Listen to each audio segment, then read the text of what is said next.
Good morning, good afternoon, good evening, depending where you are on the planet, and welcome to the Bull vs. Bear daily webinar here for TradeDay.com with Steve Miley on the call. Today is Wednesday, the 9th of February. So welcome everyone. We're going to go for our usual regular run through in here today. Given the lack of real developments over the last 24 hours, with respect to any kind of news or data. It's going to be a relatively short webinar in here today, but we're going to go through our usual stuff. We'll take a look at the calendar, what we've had, what we've got coming up. We'll take a look at some articles from the major news wires, and we'll also take a look at the charts, what's impacting markets right here, right now. So calendar, first of all, nothing really of significant note.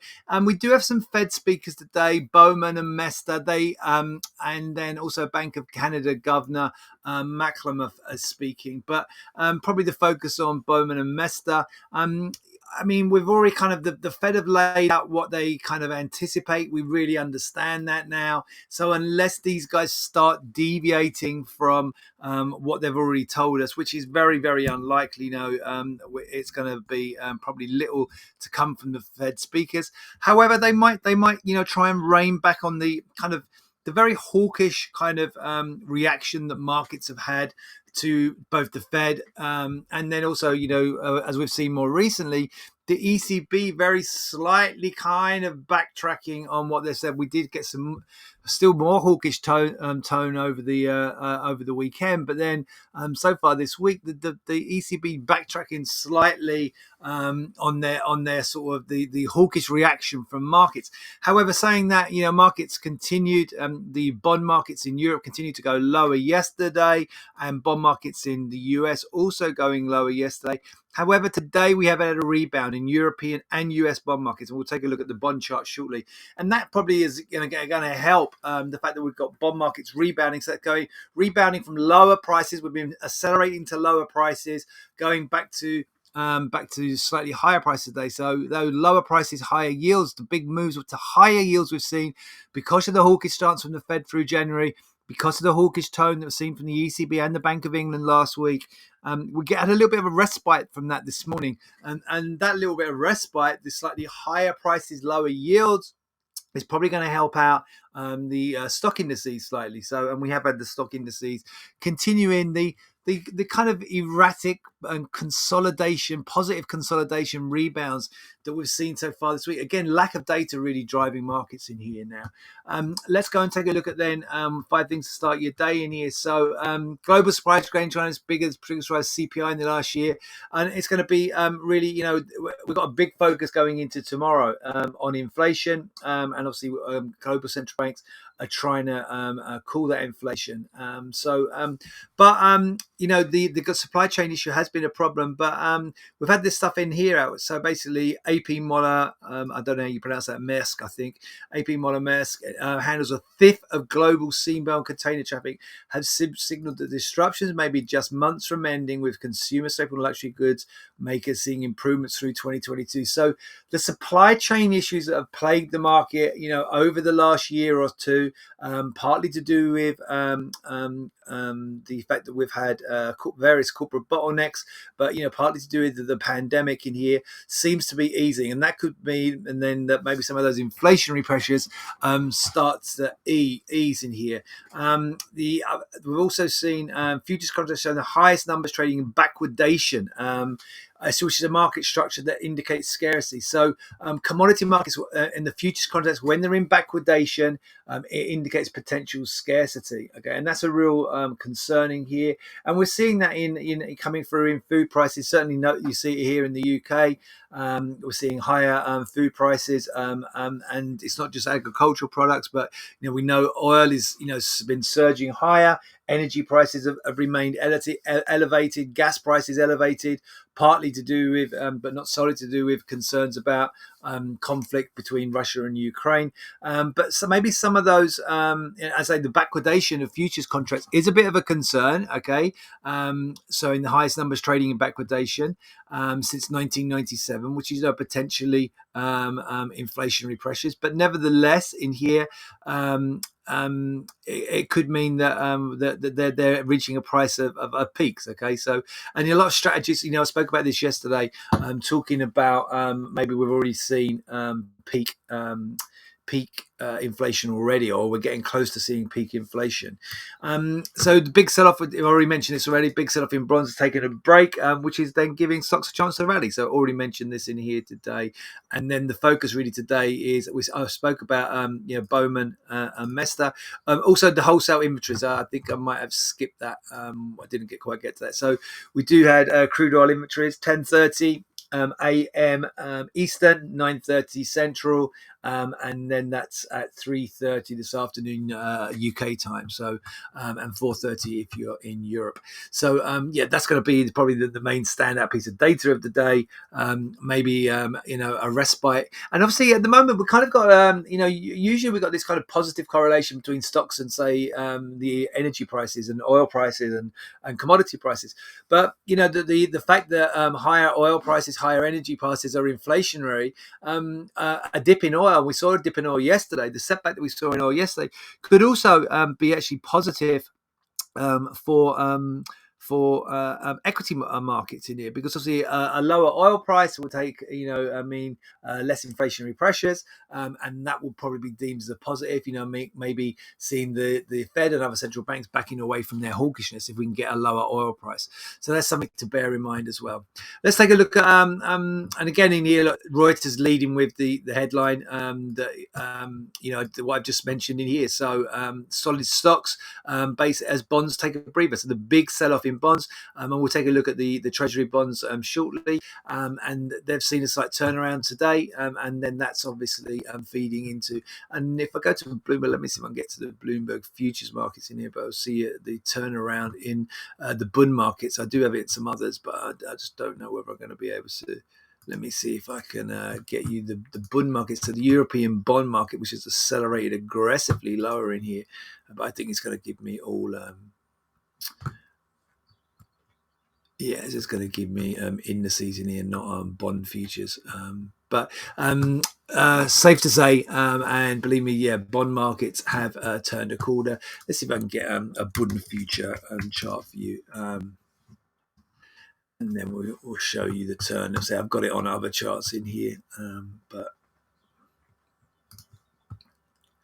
I've got it on my trading view anyway in here. So here it is here.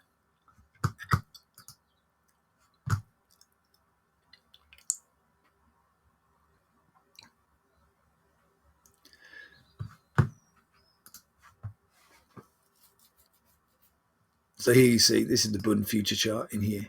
So you can see this aggressive acceleration lower. That was from last week.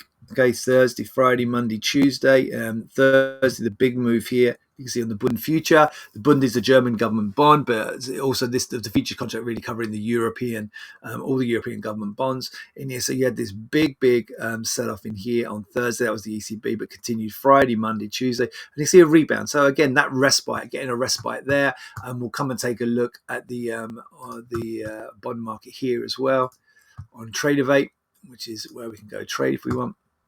If you look at the bonds here on the treasuries in here, so there's the push lower last week, pulled down in here by European bonds going lower. Okay, European and UK bonds going lower again yesterday, and then rebounding today. So getting back most of yesterday's losses already this morning this is the US 10-year note.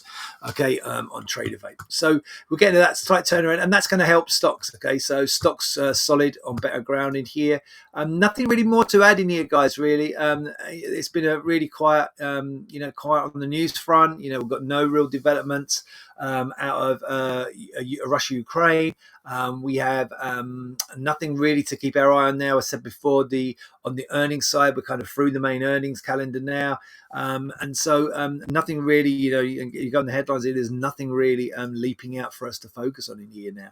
Obviously, we're going to be keeping an eye on the Russia-Ukraine situation, and then, Biden, but this is kind of old news. We were talking about this yesterday. Biden talked about Nord Stream 2. So nothing really new in the last 24 hours. Go to US markets in here, nothing really significantly new in here as well. And if I go to the Bloomberg markets homepage, nothing really massively here. But again, look, ECB Nagel says interest rate hike possible by year end, and so reinforcing that still relatively hawkish tone from the ECB. Okay, so yeah, we at the moment nothing really to add. So let's just go run through now and take a look at, I think, some of the charts in here. So we've already spoken about the treasuries in there turning. Let's go and take a look at our equity indices. So we again this week has been fairly positive so far. We had nothing really on Monday. It was a real indecisive narrow range. We spoke about that doji pattern. This is the S&P 500 on the daily chart. A solid day yesterday. We were looking for a positive setup. The market had dipped down to just below or was testing the low here from Monday,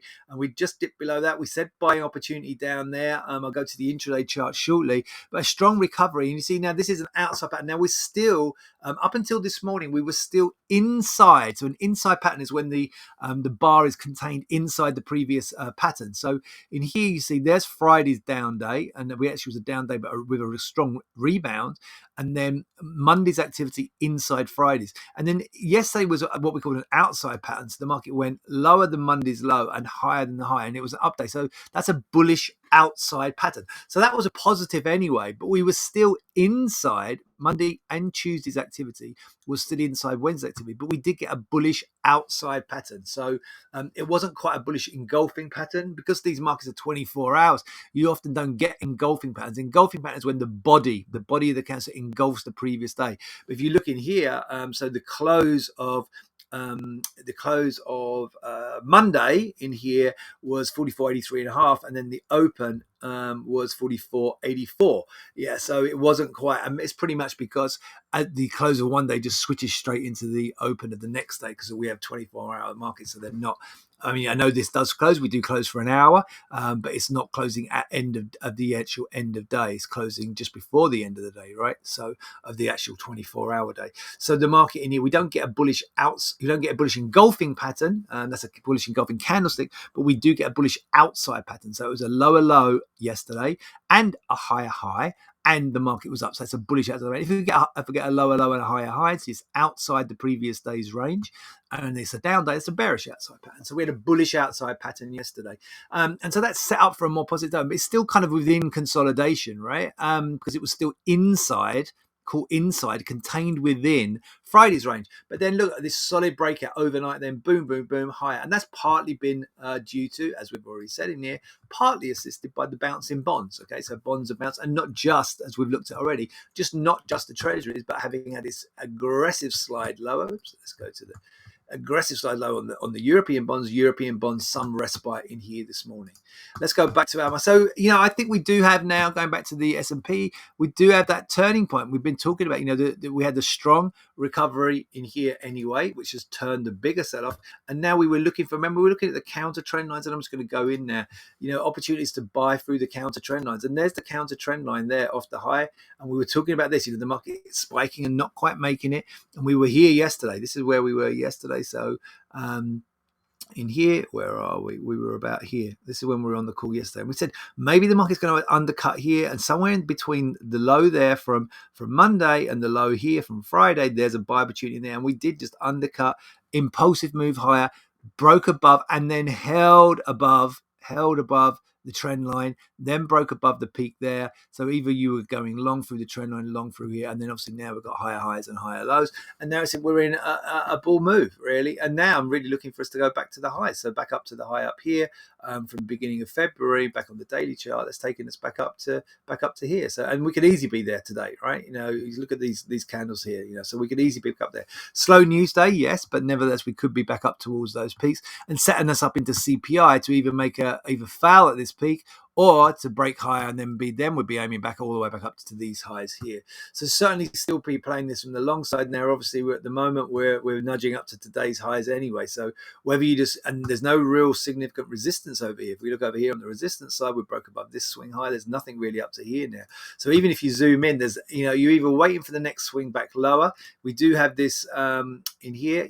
I always have my trusty 13-day exponential moving average. So not 13-day in this case, it's 13 period on a 30-minute chart. So maybe any dip back to the 13-period exponential moving average, looking to buy into there. And there's no real place to buy on a break higher. You just go long maybe through the current high. Yeah, because otherwise you're waiting all the way up to here. There's nothing really in here. And I can tell you, if you put Fibonacci retracements, we're pretty much through all the Fibonacci retracements. So we go here, through here. Whoops, sorry. And then goes over.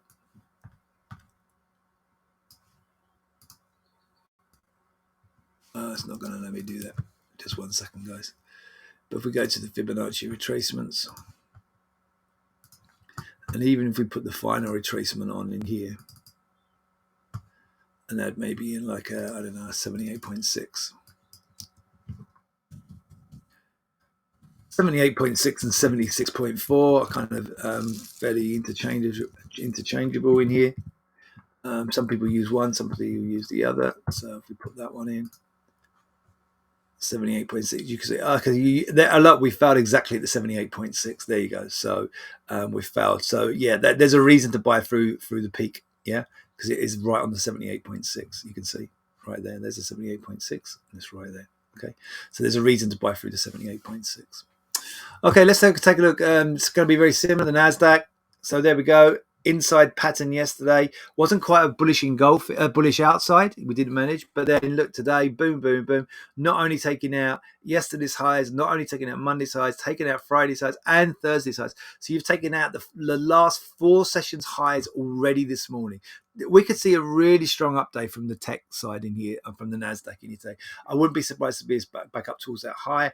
The swing high up there, 15,260. It could easily be back up there. Okay, guys. So, and again, stepping into the 30-minute. And particularly remember, tech gets helped by lower yields. And remember, back to the Treasury chart, yields are rebounding, higher prices, lower yields. Okay, so going back to the 30-minute chart here now on Nasdaq, we spoke about this zone. Do you remember this inflection area? All these old, whoops, I've moved it now.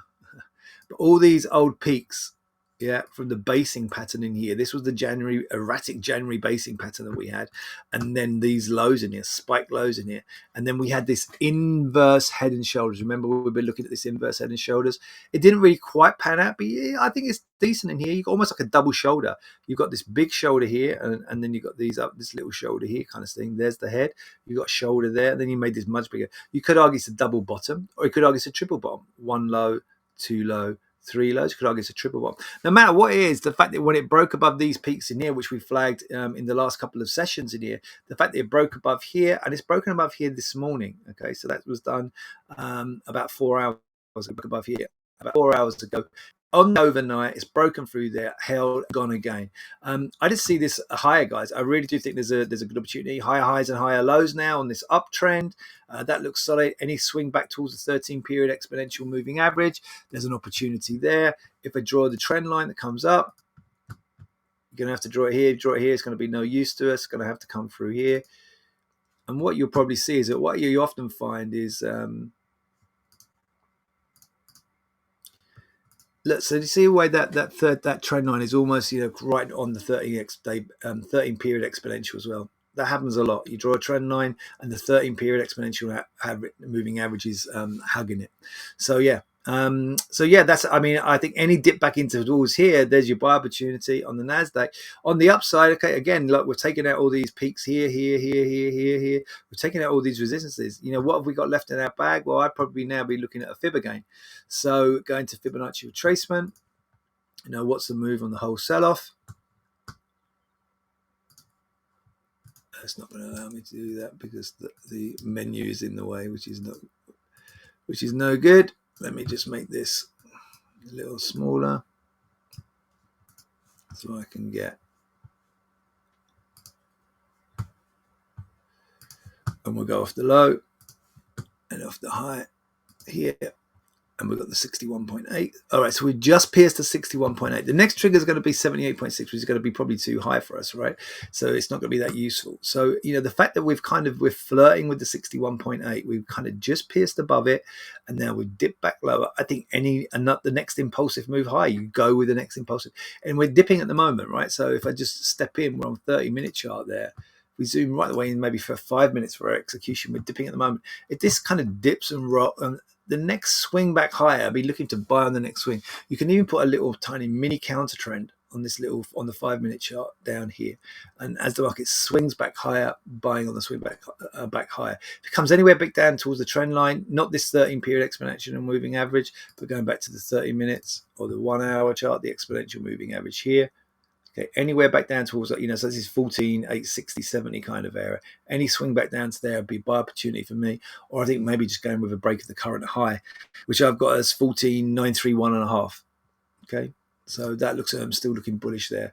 Let's take a quick nod to the commodity markets in here. So oil's had a more significant setback in here. We're trying to buy. Remember, so on the daily chart, we've got this trend line.